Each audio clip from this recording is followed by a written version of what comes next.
नमस्कार मेरे फ्रेंड्स, मेरे YouTube चैनल फ्रेंड्स। आज हम केमिकल बॉन्डिंग का last topic molecular orbital theory share कर रहे हैं। वैलेंस बॉन्ड थ्योरी आपने पढ़ ली। वैलेंस बॉन्ड थ्योरी के अनुसार हमने ये पढ़ा था कि दो एटम के आखिरी शेल के हाफ फिल्ड ऑर्बिटल ओवरलैप करके कोवलेंट बॉन्ड बनाते हैं जो डाइसेंट्रिक होता है। ये जो मॉलिक्यूलर ऑर्बिटल थ्योरी है, इसमें भी दो एटम्स के आखिरी शेल के ऑर्बिटल्स ओवरलैप करते हैं, लेकिन इसमें जो मॉलिक्यूलर ऑर्बिटल बनते हैं वो पॉलीसेंट्रिक होते हैं। ध्यान देना, वीवीटी के अनुसार कोवलेंट बॉन्ड डाइसेंट्रिक होता है और मॉलिक्यूलर ऑर्बिटल थ्योरी एमओटी के अनुसार कोवलेंट बॉन्ड के जो इलेक्ट्रॉन हैं वो एटॉमिक ऑर्बिटल में ना रह के मॉलिक्यूलर ऑर्बिटल में रहते हैं जो पॉलीसेंट्रिक होते हैं। यानी जो कोवलेंट बॉन्ड बनता है उसका पूरे मॉलिक्यूल पर अधिकार होता है, जबकि वीबीटी वैलेंस बॉन्ड थ्योरी के अनुसार जो कोवलेंट बॉन्ड होता है उस पर केवल दो एटम का अधिकार होता है, यानी वो डाइसेंट्रिक होता है और इसके अनुसार बॉन्ड पॉलीसेंट्रिक होता है। अब मॉलिक्यूलर ऑर्बिटल थ्योरी ने कुछ पॉइंट्स बताए थे, जैसे जब कोवलेंट बॉन्ड बनता है तो एटम की आखिरी शेल के ऑर्बिटल मिलकर मॉलिक्यूलर ऑर्बिटल बनाते हैं। आखिरी शेल के जो एटॉमिक ऑर्बिटल हैं वो ओवरलैप करके मॉलिक्यूलर ऑर्बिटल बनाते हैं, और जितने एटॉमिक ऑर्बिटल्स होते हैं उतने ही मॉलिक्यूलर ऑर्बिटल्स बनते हैं। जितने एटॉमिक ऑर्बिटल पार्टिसिपेट करते हैं उतने ही मॉलिक्यूलर ऑर्बिटल्स बनते हैं। मॉलिक्यूलर ऑर्बिटल्स पॉलीसेंट्रिक होते हैं। पॉलीसेंट्रिक का मतलब कोवलेंट बॉन्ड के जो इलेक्ट्रॉन हैं या मॉलिक्यूलर ऑर्बिटल के जो इलेक्ट्रॉन हैं उस पर एक से ज़्यादा एटम्स का अधिकार होता है। तो मॉलिक्यूलर ऑर्बिटल्स पॉलीसेंट्रिक होते हैं, और जो एटॉमिक ऑर्बिटल ओवरलैप करके मॉलिक्यूलर ऑर्बिटल बनाते हैं वो अप्रॉक्सीमेट सेम एनर्जी के होने चाहिए। जो एटॉमिक ऑर्बिटल ओवरलैप करके मॉलिक्यूलर ऑर्बिटल बनाते हैं वो अप्रॉक्सीमेट सेम एनर्जी के होने चाहिए। अगला पॉइंट है कि एटॉमिक ऑर्बिटल्स सेम सिमेट्री के होने चाहिए। एटॉमिक ऑर्बिटल्स सेम सिमेट्री के होने चाहिए। एटॉमिक ऑर्बिटल सेम सिमेट्री के होने चाहिए। अगला पॉइंट होगा कि जितना ज़्यादा ओवरलैपिंग होगा बॉन्ड उतना ही स्ट्रांग होगा। मोर ओवरलैपिंग होनी चाहिए, यानी एटॉमिक ऑर्बिटल उस डायरेक्शन से एक दूसरे की तरफ आने चाहिए जिधर एक्सटेंट ऑफ ओवरलैपिंग ज़्यादा हो। ऑर्बिटल्स की जो एनर्जी में डिफरेंस है, एटॉमिक ऑर्बिटल्स की एनर्जी में जो डिफरेंस है, difference in energy of atomic orbitals, जितना ज़्यादा होगा वो उतना ही कोवलेंट बॉन्ड में आयनिक करैक्टर होगा। जितना difference in energy of atomic orbital होगा उतना ही ज़्यादा ionic character in covalent bond होगा। Ionic character in covalent bond. Molecular orbital theory ये कहती है कि जो कोवलेंट बॉन्ड है वो जरूरी नहीं है 100% कोवलेंट हो। जब दो सेम एटम होंगे तो ही 100% कोवलेंट होगा। अगर डिफरेंट एटम है तो उनके एनर्जी में जितना ज़्यादा अंतर होगा उतना ही ज़्यादा आयनिक करैक्टर होगा। मॉलिक्यूलर ऑर्बिटल थ्योरी में के अनुसार जो half filled orbitals, half field का मतलब एक ऑर्बिटल में एक इलेक्ट्रॉन हो। एम्प्टी ऑर्बिटल जिस ऑर्बिटल में एक भी इलेक्ट्रॉन नहीं हो। फुलफिल्ड ऑर्बिटल यानी जिसमें 2 इलेक्ट्रॉन हो, ये पार्टिसिपेट कर सकते हैं। हाफ फिल्ड भी पार्टिसिपेट कर सकता है, एम्प्टी ऑर्बिटल भी पार्टिसिपेट कर सकता है और फुलफिल्ड ऑर्बिटल भी पार्टिसिपेट कर सकता है।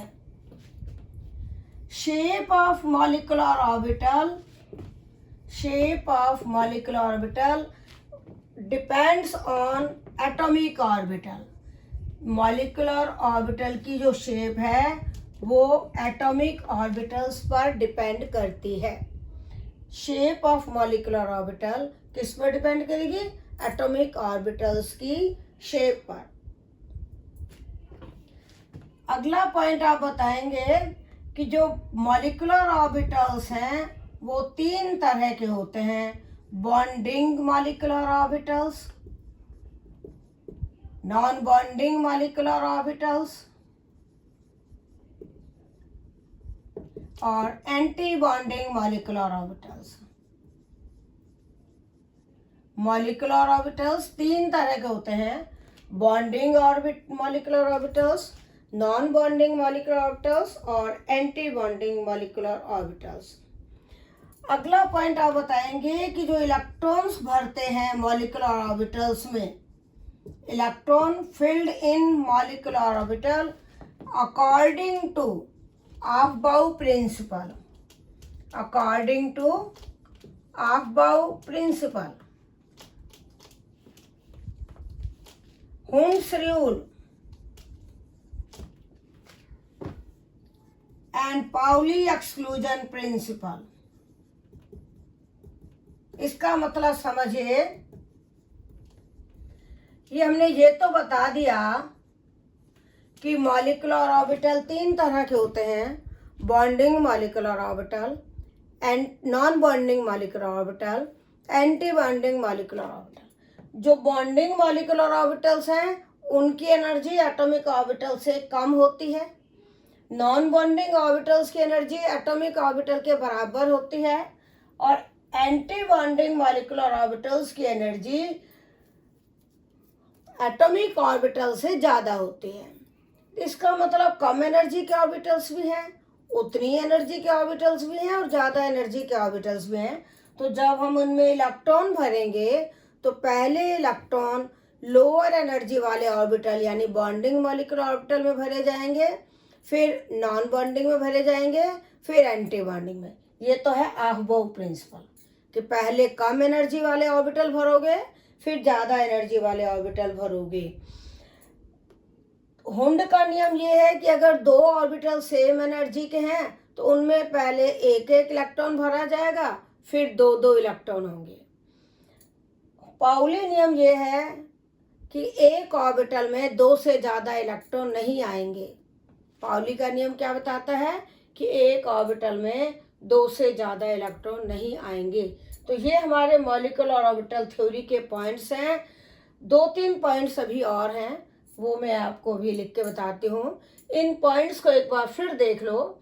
हमने पहला पॉइंट ये कहा कि वैलेंस बॉन्ड थ्योरी के अनुसार तो बॉन्ड डाइसेंट्रिक होता है, मॉलिक्यूलर ऑर्बिटल थ्योरी के अनुसार बॉन्ड पॉलीसेंट्रिक होता है। वैलेंस बॉन्ड थ्योरी के अनुसार 2 एटॉमिक ऑर्बिटल ओवरलैप करके जो कोवलेंट बॉन्ड बनाते हैं उस पर 2 एटम का राइट होता है, जबकि मॉलिक्यूलर ऑर्बिटल थ्योरी के अनुसार 2 एटम के जो एटॉमिक ऑर्बिटल्स हैं वो ओवरलैप करके मॉलिक्यूलर ऑर्बिटल बनाते हैं जिस पर मोर देन 2 एटम्स का अधिकार होता है। उनको हम कहते हैं पॉलीसेंट्रिक। फिर हमने कहा जितने एटॉमिक ऑर्बिटल पार्टिसिपेट करते हैं उतने ही मॉलिक्यूलर ऑर्बिटल बनते हैं। फिर हमने बताया था कि जो मॉलिक्यूलर एटॉमिक ऑर्बिटल जो पार्टिसिपेट करते हैं वो अप्रॉक्सीमेट सेम एनर्जी के होने चाहिए। अगला पॉइंट बताया कि एटॉमिक ऑर्बिटल सेम सिमेट्रिक होने चाहिए। अगला पॉइंट बताया कि एटॉमिक ऑर्बिटल उस डायरेक्शन से एक दूसरे की तरफ आएंगे जिधर एक्सटेंट ऑफ ओवरलैपिंग ज़्यादा हो, यानी मोर ओवरलैपिंग हो, क्योंकि मोर ओवरलैपिंग होने से स्ट्रॉन्ग बॉन्ड बनता है। फिर हमने कहा कि एटॉमिक ऑर्बिटल की एनर्जी में जितना अंतर होगा आयनिक करैक्टर उतना ही ज़्यादा होगा। हाँ, फिर हमने अगला पॉइंट बताया कि हाफ फील्ड ऑर्बिटल भी काम आ सकते हैं, फुलफिल्ड भी काम आ सकते हैं, खाली ऑर्बिटल भी काम आ सकते हैं। फिर हमने ये बताया कि जो मॉलिक्यूलर ऑर्बिटल की शेप है वो एटॉमिक ऑर्बिटल पर डिपेंड करती है। फिर हमने ये बोला कि मॉलिक्यूलर ऑर्बिटल 3 तरह के होते हैं, bonding molecular orbital, non bonding molecular orbital, anti bonding molecular. Bonding molecular orbital की एनर्जी एटॉमिक ऑर्बिटल से कम होती है, ये बॉन्ड बनाने वाले हैं, ये सिग्मा, पाई, डेल्टा से रिप्रेजेंट किए जाते हैं। नॉन बॉन्डिंग ऑर्बिटल की एनर्जी उतनी ही होती है जितनी एटॉमिक ऑर्बिटल की है, ये बॉन्ड ना बनाते हैं ना अपोज करते हैं। एंटी बॉन्डिंग जो मॉलिक्यूलर ऑर्बिटल्स हैं उनकी एनर्जी एटॉमिक ऑर्बिटल से ज़्यादा होती है, उनमें जो इलेक्ट्रॉन है वो बॉन्ड को अपोज करते हैं। अगला पॉइंट हमने कहा कि इन मॉलिक्यूलर ऑर्बिटल्स में इलेक्ट्रॉन आहबाउ नियम प्रिंसिपल, होम्स रूल और पाउली एक्सक्लूजन प्रिंसिपल के अनुसार भरे जाते हैं। आहबाउ प्रिंसिपल ये कहता है पहले लोअर एनर्जी वाले ऑर्बिटल भरो, यानी पहले बॉन्डिंग भरो, फिर नॉन बॉन्डिंग भरो, फिर एंटी बॉन्डिंग भरो। और होम्स रूल ये कहता है कि अगर 2 ऑर्बिटल सेम एनर्जी के हों तो उनमें पहले एक एक इलेक्ट्रॉन भरा जाएगा, फिर पेयरिंग होगी। पाउली नियम ये कहता है कि एक ऑर्बिटल में मैक्सिमम 2 ही इलेक्ट्रॉन आएंगे, वो भी दोनों अपोजिट स्पिन के होंगे। क्लियर हो गया? अब हम अगला पॉइंट बताएंगे।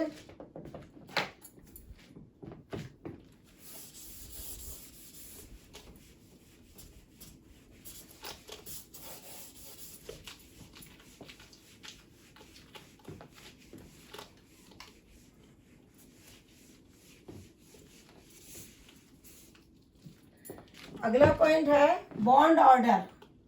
बॉन्ड ऑर्डर का मतलब है number of bond between 2 atoms. Bond order का मतलब है number of bonds between 2 atoms. तो मॉलिक्यूलर ऑर्बिटल थ्योरी के अनुसार हम बॉन्ड ऑर्डर कैसे निकालेंगे? Number of electrons in bonding orbitals, number of electrons in bonding molecular orbitals minus number of electrons in anti bonding molecular orbitals, anti bonding molecular orbitals upon 2। देखिए हम यहाँ फिर से लिख देते हैं bond order, BO। Bond order कैसे निकालोगे? बहुत इंपॉर्टेंट है कि जो बॉन्डिंग इलेक्ट्रॉन्स हैं, number of bonding electrons, number of bonding electron मतलब ऐसे इलेक्ट्रॉन जो बॉन्ड बना रहे हैं या जो बॉन्डिंग मॉलिक्यूलर ऑर्बिटल में है, minus number of anti bonding electron. Anti bonding electron मतलब जो एंटी बॉन्डिंग मॉलिक्यूलर ऑर्बिटल्स में है या जो बॉन्ड का अपोज कर रहे हैं, अपॉन 2। यानी जितने बॉन्डिंग इलेक्ट्रॉन है मॉलिक्यूल में उसमें से हम एंटी बॉन्डिंग इलेक्ट्रॉन को माइनस कर देंगे तो बॉन्ड ऑर्डर आएगा। ध्यान देना, इसमें केवल हम एटम की आखिरी शेल के ऑर्बिटल ही कंसीडर करेंगे, एटम की आखिरी शेल के ऑर्बिटल ही कंसीडर करेंगे। अगला पॉइंट कि बॉन्ड ऑर्डर जितना ज़्यादा होगा बॉन्ड स्ट्रेंथ उतनी ज़्यादा होगी। जैसे अगर बॉन्ड ऑर्डर 1 है तो सिंगल बॉन्ड होगा, बॉन्ड ऑर्डर 2 है तो डबल बॉन्ड होगा, बॉन्ड ऑर्डर 3 है तो ट्रिपल बॉन्ड होगा। तो आपने पहले भी पढ़ा था कि ट्रिपल बॉन्ड ज़्यादा स्ट्रांग है बजाय डबल बॉन्ड के, डबल बॉन्ड ज़्यादा स्ट्रांग है बजाय सिंगल बॉन्ड के। इसका मतलब किसी मॉलिक्यूल में बॉन्ड ऑर्डर जितना ज़्यादा होगा बॉन्ड की स्ट्रेंथ उतनी ही ज़्यादा होगी। अगर किसी मॉलिक्यूल में अनपेयर्ड इलेक्ट्रॉन्स हैं, अगर किसी मॉलिक्यूल में अनपेयर्ड इलेक्ट्रॉन्स हैं तो मॉलिक्यूल पैरामैग्नेटिक होगा। मॉलिक्यूल कैसा होगा? पैरामैग्नेटिक। कब? अगर अनपेयर्ड इलेक्ट्रॉन है। और अगर अनपेयर्ड इलेक्ट्रॉन नहीं है तब वो डायामैग्नेटिक होगा। तो हम मॉलिक्यूलर ऑर्बिटल थ्योरी के अनुसार मॉलिक्यूल्स की, ऑक्सीजन की पैरामैग्नेटिक नेचर समझाएंगे, क्योंकि वीबीटी और O2 की पैरामैग्नेटिक नेचर को नहीं समझा पाई थी। बोरोन के मॉलिक्यूल की पैरामैग्नेटिक नेचर को वीबीटी नहीं समझा पाई थी। उनको हम अब MOT से समझाएंगे कि ऑक्सीजन का मॉलिक्यूल पैरामैग्नेटिक क्यों है, बोरोन का मॉलिक्यूल पैरामैग्नेटिक क्यों है। तो अनपेयर्ड इलेक्ट्रॉन अगर किसी में है तो मॉलिक्यूल पैरामैग्नेटिक होगा, अनपेयर्ड नहीं है तो डायमैग्नेटिक होगा। नेक्स्ट पॉइंट है कि अगर बॉन्ड ऑर्डर फ्रैक्शनल आ रहा है, अगर बॉन्ड ऑर्डर फ्रैक्शनल आ रहा है, फ्रैक्शनल मतलब पॉइंट्स में आ रहा है 1.5 या 2.5, तो मॉलिक्यूल पैरामैग्नेटिक होगा। अगर बॉन्ड ऑर्डर फ्रैक्शनल आ रहा है तो मॉलिक्यूल पैरामैग्नेटिक होगा। अगला पॉइंट है कि जिसका बॉन्ड ऑर्डर ज़्यादा होगा वो मॉलिक्यूल स्टेबल होगा, यानी बॉन्ड ऑर्डर ज़्यादा होगा तो मॉलिक्यूल स्टेबल होगा। ये हमने सारे पॉइंट्स आपको कंपाइल करके इसलिए बताए हैं कि जो क्वेश्चंस बनते हैं उनमें स्टेबिलिटी वाले क्वेश्चंस भी आते हैं कि 3 स्पेशीज दे दी, कौन सी ज़्यादा स्टेबल है, 2 स्पेशीज दे दी, कौन सी पैरामैग्नेटिक है, कौन सी डायमैग्नेटिक है, वो हम इससे समझाएंगे MOT से, मॉलिक्यूलर ऑर्बिटल थ्योरी से। यहाँ तक मुझे लगता है आपको क्लियर हो गया होगा। अब हम पढ़ेंगे types of bonding molecular orbital, जो हमने आपको बताया कि bonding types of molecular orbital. Molecular orbital 3 तरह के हैं, bonding molecular orbital, non bonding molecular orbital, anti bonding molecular orbital. Bonding molecular orbital की एनर्जी कम होती है, जो बॉन्ड बनाने में काम आते हैं। एंड नॉन बॉन्डिंग ऑर्बिटल की एनर्जी उतनी ही होती है जितनी एटॉमिक ऑर्बिटल की है। इसको आप डायग्राम से समझो, जैसे इधर तो 2 एटॉमिक ऑर्बिटल्स हैं एक एटम के पास, और इधर एक एटॉमिक ऑर्बिटल है दूसरे एटम के पास। मान लो ये आखिरी शेल के ऑर्बिटल हैं तो इनका ओवरलैपिंग होगा, तो ये तो एनर्जी हम इधर बढ़ती हुई बता रहे हैं, ऊपर जाएंगे तो एनर्जी बढ़ती हुई जा रही है। तो जब ये ऑर्बिटल ओवरलैप करेंगे, 2 ऑर्बिटल इधर है, एक इधर है, 3 है। अगर 4 होते तो हम आधे बॉन्डिंग कर देते, आधे एंटी बॉन्डिंग कर देते, लेकिन 3 है तो हम एक तो करेंगे बॉन्डिंग, जिसको कहते हैं सिग्मा बॉन्डिंग, एक होगा नॉन बॉन्डिंग और एक होगा सिग्मा एंटी बॉन्डिंग। अब देखिए, बॉन्डिंग ऑर्बिटल की एनर्जी एटॉमिक ऑर्बिटल से कम है, यही हमने बताया। ये बॉन्डिंग ऑर्बिटल एटॉमिक ऑर्बिटल के एडिशन ओवरलैप से बनता है, वो अभी हम समझाएंगे डायग्राम बना के। और बॉन्डिंग ऑर्बिटल के इलेक्ट्रॉन बॉन्ड बनाने में काम आते हैं। नॉन बॉन्डिंग ऑर्बिटल्स की एनर्जी उतनी होती है जितनी एटॉमिक ऑर्बिटल की है, और ये ना बॉन्ड बनाते हैं ना अपोज करते हैं। और एंटी बॉन्डिंग मॉलिक्यूलर ऑर्बिटल की एनर्जी एटॉमिक ऑर्बिटल से ज़्यादा होती है, जिसमें उपस्थित इलेक्ट्रॉन बॉन्ड को अपोज करते हैं, बॉन्ड का विरोध करते हैं। अब हम ये कैसे बनी ये बताते हैं कि जैसे मान लो 2 एटम है, हाइड्रोजन एटम है, दोनों की आखिरी शेल में एक एक s ऑर्बिटल है, जिसकी सिमेट्री हम इस तरह बनाते हैं। अब ये दोनों ऑर्बिटल जब ओवरलैप करेंगी तो 2 तरीके से ओवरलैपिंग होगा, एक तो एडिशन और एक होगा सब्ट्रैक्शन। एडिशन और एक होगा सब्ट्रैक्शन। एडिशन को हम प्लस लिख रहे हैं, सब्ट्रैक्शन को हम माइनस लिख रहे हैं। तो जब ये प्लस होगा तो दोनों ऑर्बिटल ऐसे मिल जाएंगे, तो इसको कहेंगे सिग्मा बॉन्डिंग। क्यों?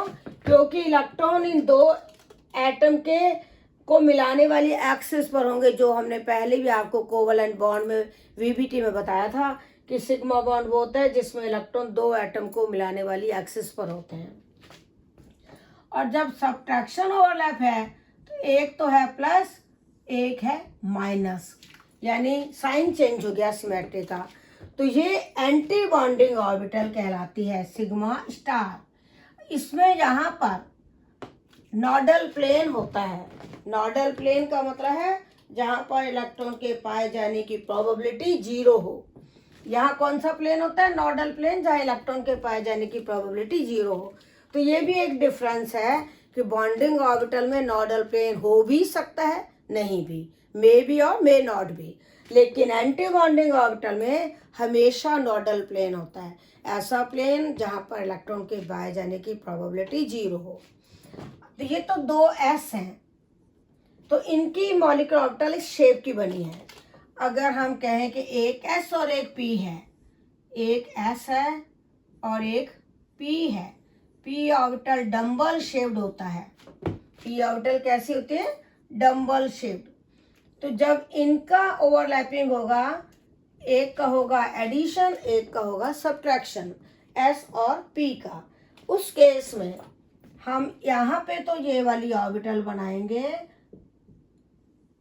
इसको तो कहेंगे सिग्मा sp बॉन्डिंग। ऊपर वाले को सिग्मा s बॉन्डिंग कहना और सिग्मा s एंटी बॉन्डिंग। क्यों? क्योंकि वो तो S से बनी है। और ये होगी एंटी बॉन्डिंग, जिसमें प्लस की तरफ माइनस वाला आएगा और दूसरा इस तरफ आएगा, तो यहाँ नोडल प्लेन है, इसको कहेंगे सिग्मा sp एंटी बॉन्डिंग। ये हमने सिग्मा क्यों कहा? क्योंकि S, जब 2 S ऑर्बिटल ओवरलैप करते हैं तो हमने VBT में पढ़ा था सिग्मा बॉन्ड बनता है, और एक S और एक P ओवरलैप करते हैं तो भी सिग्मा बॉन्ड बनता है, क्योंकि यहाँ देखिए इलेक्ट्रॉन 2 एटम को मिलाने वाली एक्सिस पर आ रहे हैं और ये इसकी शेप है। प्लस की तरफ प्लस होगा और यहाँ माइनस होगा। और एंटी बॉन्डिंग में क्या होगा? नेगेटिव ओवरलैप हो रहा है और इस तरह का ऑर्बिटल बन रहा है जिसमें नोडल प्लेन है, जहाँ पे इलेक्ट्रॉन के पाए जाने की प्रोबेबिलिटी 0 है।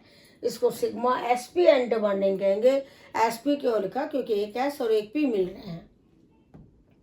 अब हम आपको p ऑर्बिटल, p सबशेल के ऑर्बिटल्स का ओवरलैपिंग बताएंगे। देखिए, अगर हम, आपने पढ़ा होगा एटॉमिक स्ट्रक्चर में कि p सबशेल में 3 ऑर्बिटल्स होते हैं जो तीनों सेम एनर्जी के होते हैं। यहाँ पे आप कंफ्यूजन मत करो, सबशेल और ऑर्बिटल में अंतर होता है। सबशेल तो है S P D F और ऑर्बिटल होते हैं S में 1, P में 3, D में 5, F में 7। और P के जो 3 ऑर्बिटल हैं उनका नाम होता है PX, PY, PZ। ये इनके नाम होते हैं, PX, PY, PZ। ऑर्बिटल की डेफिनेशन क्या होती है कि एक एटम के न्यूक्लियस के चारों तरफ वो स्पेस जहाँ पे इलेक्ट्रॉन के पाए जाने की प्रोबेबिलिटी मैक्सिमम हो, उसे ऑर्बिटल कहते हैं। तो देखो, सबसे पहले शेल होती है, उसके अंदर सब शेल होती है, उसके भी अंदर ऑर्बिटल होते हैं। तो p ऑर्बिटल 3 है और डम्बल शेप्ड हैं, जैसे ये डम्बल बनाया है। हम 2 p ऑर्बिटल, pz ऑर्बिटल, क्योंकि इंटरमॉलिक्यूलर एक्सिस यानी दो, जो मॉलिक्यूल के अंदर जो 2 एटम को मिलाने वाली एक्सिस है वो वाली हम z मानते हैं। तो इसीलिए जब 2 p ऑर्बिटल्स का ओवरलैपिंग कराएंगे, pz तो सिग्मा बॉन्ड बनाएगी क्योंकि उसका हेड टू हेड ओवरलैप होगा। वैलेंस बॉन्ड थ्योरी में जो पढ़े थे वही पॉइंट्स काम आ रहे हैं, इसीलिए MOT का वीडियो देखने से पहले आप लोग मेरा वैलेंस बॉन्ड थ्योरी वाला वीडियो भी देख लेना। तो जैसे ये 2 p ऑर्बिटल मिलेंगी, एक बार एडिशन ओवरलैप कराना है, एक बार सब्ट्रैक्शन ओवरलैप कराना है। तो pz में तो क्या होगा, इस तरह से एडिशन ओवरलैप होगा कि प्लस की तरफ प्लस आ रहा है, माइनस की तरफ, मतलब प्लस की तरफ प्लस आ रहा है, तो फिर जब ये दोनों मिलेंगे तो इसकी हम बीच की वाल हटा देंगे और इसको ऐसे बना लेंगे, ऐसे। ये 2 न्यूक्लियस हैं और इलेक्ट्रॉन यहाँ पर है 2 न्यूक्लियस को मिलाने वाली एक्सिस पर। इसको सिग्मा pz बॉन्डिंग लिखते हैं, कुछ बुक्स में सिग्मा z बॉन्डिंग लिखते हैं, सिग्मा z बॉन्डिंग। यानी पीजेड से जो बनी है सिग्मा बॉन्डिंग मॉलिक्यूलर ऑर्बिटल वो लिखेंगे। एडिशन ओवरलैप समझ में आ गया। अब सब्ट्रैक्शन ओवरलैप में क्या करेंगे, ये तो है माइनस, ये न्यूक्लियस है, ये है प्लस, तो पी ऑर्बिटल इस तरह बनाई। अब यहाँ पे ये एक्सिस है लेकिन पॉजिटिव की तरफ नेगेटिव आ रहा है, नेगेटिव और पॉजिटिव इधर है, तो पॉजिटिव तरफ नेगेटिव आ रहा है, तो यहाँ पे नोडल प्लेन है, इसको कहेंगे सिग्मा जेड एंटी बॉन्डिंग। यानी पी जेड से तो बनी है और सिग्मा एंटी बॉन्डिंग है, जो सिग्मा बॉन्ड को अपोज करती है। इसमें हेड टू हेड ओवरलैप हुआ है, यहाँ एडिशन ओवरलैप है, यहाँ सब्ट्रैक्शन ओवरलैप है। ये क्लियर हो गया। अब हम पी पी लेटरल ओवरलैपिंग का पढ़ेंगे। यानी जब आप पी में आपने 3 पी ऑर्बिटल पढ़े, p x, p y, p z, तो पी जेड तो बना रहा है सिग्मा बॉन्ड क्योंकि हेड टू हेड ओवरलैप है। पी एक्स और पी वाई बनाएंगे पाई बॉन्ड क्योंकि उनमें लेटरल ओवरलैप है। अब हम 2 पी ऑर्बिटल पी वाई लेंगे और पी जेड लेंगे, तो दोनों की एनर्जी सेम होगी, इसीलिए हम एक ही डायग्राम बनाएंगे, चाहे तो पी वाई का बना लो चाहे पी जेड का बना लो। तो ये तो न्यूक्लियस बनाया, ये पी ऑर्बिटल है प्लस माइनस, फिर ये पी ऑर्बिटल है प्लस माइनस, और ये न्यूक्लियस है। एक बार इनका नेगेटिव ओवरलैप होगा, एक बार पॉजिटिव, और दोनों साइड से मिलेंगे। मैंने कहा था जब 2 पी ऑर्बिटल साइड से मिलते हैं तो उसको बोलते हैं लेटरल ओवरलैपिंग, और उससे पाई बॉन्ड बनता है जो सिग्मा बॉन्ड से वीक होता है क्योंकि वो ओवरलैपिंग कम होती है।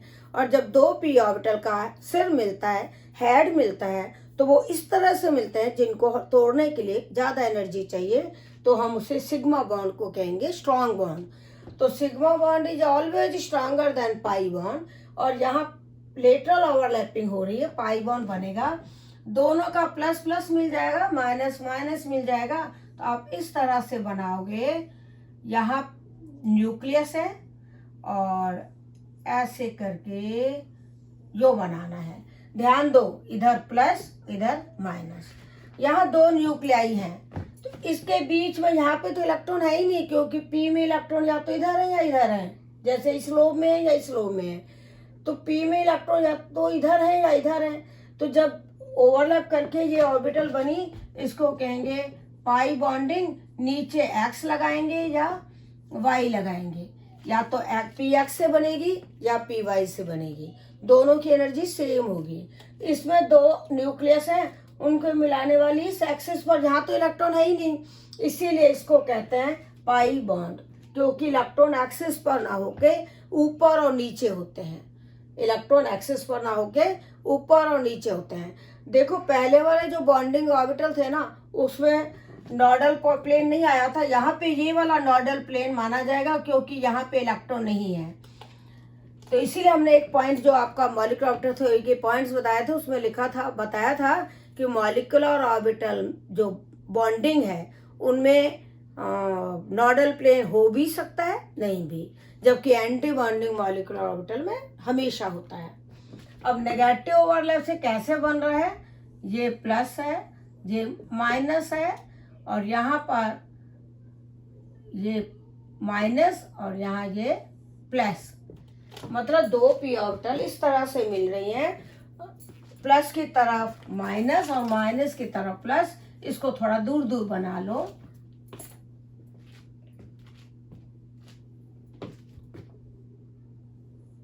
प्लस की तरफ माइनस और यहाँ माइनस की तरफ प्लस, तो ये न्यूक्लियस है, इनके ये पाई एंटी बॉन्डिंग मॉलिक्यूलर ऑर्बिटल है। यहाँ पे ये नोडल प्लेन हो गया। तो पाई एंटी बॉन्डिंग ऑर्बिटल किससे बनी है, पी एक्स से या पी वाई से, तो हम इसको पाई एक्स एंटी बॉन्डिंग या पाई वाई एंटी बॉन्डिंग कहते हैं। ध्यान देना, 2 जो पाई बॉन्डिंग ऑर्बिटल बनेंगे दोनों की एनर्जी सेम होगी, और जो 2 पाई एंटी बॉन्डिंग ऑर्बिटल बनेंगे उन दोनों की एनर्जी सेम होगी।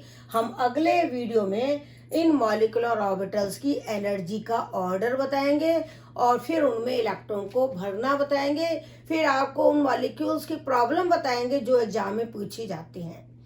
तो आज पहले इस वीडियो को आप अच्छी तरह से देख लो, ताकि अगला वीडियो हम शेयर करेंगे तो आपको क्लियर हो जाएगा। तो हमने बॉन्डिंग मॉलिक्यूलर ऑर्बिटल और एंटी बॉन्डिंग मॉलिक्यूलर ऑर्बिटल के डिफरेंस बताए कि बॉन्डिंग ऑर्बिटल की एनर्जी एटॉमिक ऑर्बिटल से कम है, anti bonding energy atomic orbital से ज़्यादा है। बॉन्डिंग ऑर्बिटल में नोडल प्लेन हो भी सकता है, नहीं भी, लेकिन एंटी बॉन्डिंग मॉलिक्यूलर ऑर्बिटल में ऑलवेज नोडल प्लेन है। Bonding molecular orbital addition overlap से बनते हैं, anti bonding orbital subtraction overlap से बनते हैं। बॉन्डिंग मॉलिक्यूलर ऑर्बिटल के में इलेक्ट्रॉन जो भरे होते हैं वो बॉन्ड बनाते हैं, एंटी बॉन्डिंग ऑर्बिटल के इलेक्ट्रॉन बॉन्ड को अपोज करते हैं। Bonding molecular orbital sigma bonding pi bonding होता है, और anti bonding molecular orbital sigma star pi star से लिखते हैं। अब लास्ट में हम एक पॉइंट आपको और बताते हैं कि मॉलिक्यूलर ऑर्बिटल बनने के लिए कंडीशंस, एनर्जी लेवल डायग्राम तो हम अगले वीडियो में लेंगे।